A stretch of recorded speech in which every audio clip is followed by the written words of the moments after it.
community has helped offset any of this financial hardship for you that you have found has been helpful? Oh, yes. Oh, yes. There's a GoFundMe, which is doing well.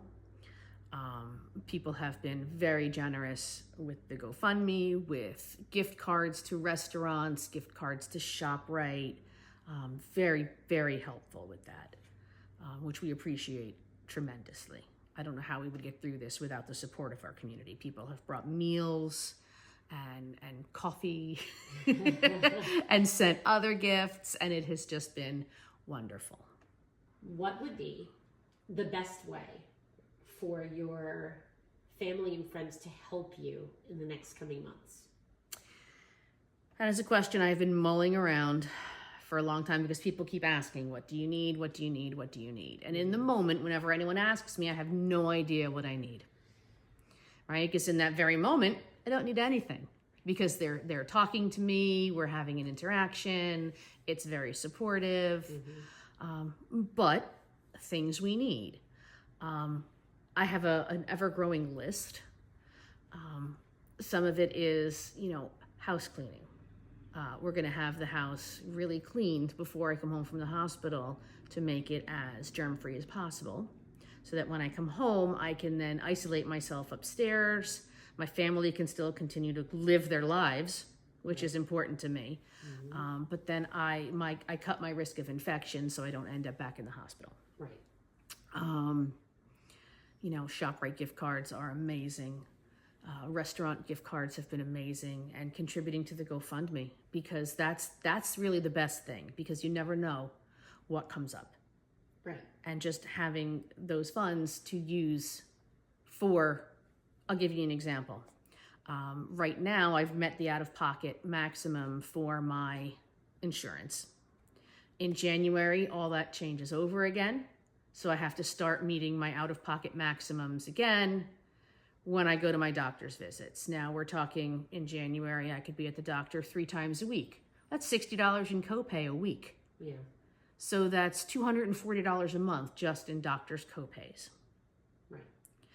So that would have to be covered.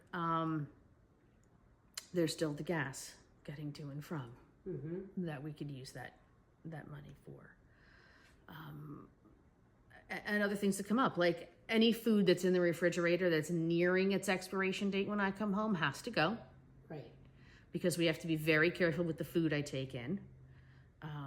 So more new groceries have to be purchased. Everything has to stay fresh.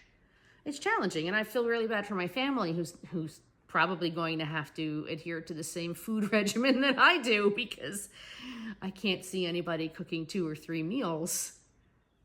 So, cooking. So my husband's gonna do the cooking. My father cannot cook. My son isn't here to cook. My daughter's not here to cook. So all the cooking is gonna fall to my husband, and it's gonna be challenging for him. Is there anything that you don't want people to do? That's the other thing I've been thinking about. I think the biggest don't for any cancer fighter is, we love you all, but please don't share with me your medical advice unless you are a doctor. I have a team of oncologists who are wonderful. Yes. So advice about which chemotherapy would be best probably isn't the most helpful, because I do have doctors who have made those decisions and advised me. And I feel like with my medical team, both at Morristown and at Hackensack, I am in the best of hands. I really couldn't ask for anything better. So I am very confident. So nobody give any advice. Yeah, no need for medical advice. Support, That's right. Wonderful. Yep.